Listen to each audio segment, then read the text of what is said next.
కర్నూలు నగరంలో ప్రధాన రహదారులు అభివృద్ధి చెందుతున్న కాలనీలో రోడ్ల పరిస్థితి చాలా అధ్వానంగా ఉందని CPM party Kurnool new city కార్యదర్శి టి రాముడు అన్నారు.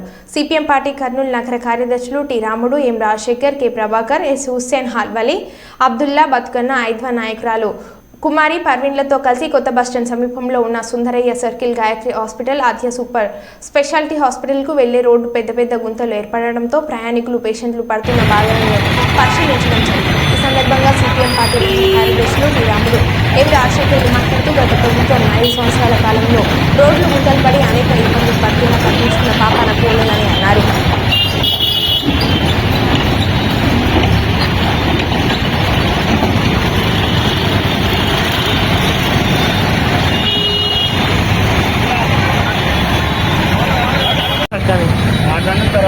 కర్నూలు నగర కార్పొరేషన్ పరిధిలో మొత్తం రోడ్లన్నీ గుంతలమయంగా మారాయి. ప్రధానంగా చూస్తే చాలా కాలనీల్లో, ప్రధానంగా కల్లూరు ఎక్స్టెన్షన్ కాలనీలో, వీకర్ సెక్షన్ కాలనీ కానీ, అలాగే ఇట్లా ఎక్స్టెన్షన్ కాలనీలో రోడ్లన్నీ అధ్వానంగా ఉండే పరిస్థితి ఉంది. ప్రధానమైన రోడ్లు కూడా ఈరోజు ఇక్కడ చూసాం సుందరయ్య సర్కిల్లో చాలా హాస్పిటల్స్ ఉన్నాయి. ఇక్కడ మొత్తం గుంతలమయం అయిపోయింది. ఇక్కడ ఆటోలో వచ్చే ప్రయాణికులు కానీ, పేషెంట్లు కానీ అనేక ఇబ్బందులు పడుతున్నారు. ఇలాంటి పరిస్థితి కర్నూలు నగరంలో చాలా ప్రాంతాల్లో ఉంది. అలాగే మేము చెప్పేది ఏమంటే, ప్రభుత్వం మారిపోయింది. గత ప్రభుత్వం మొత్తం గుంతల రోడ్లతో అనేక ప్రజలు ఇబ్బందులు పడ్డారు.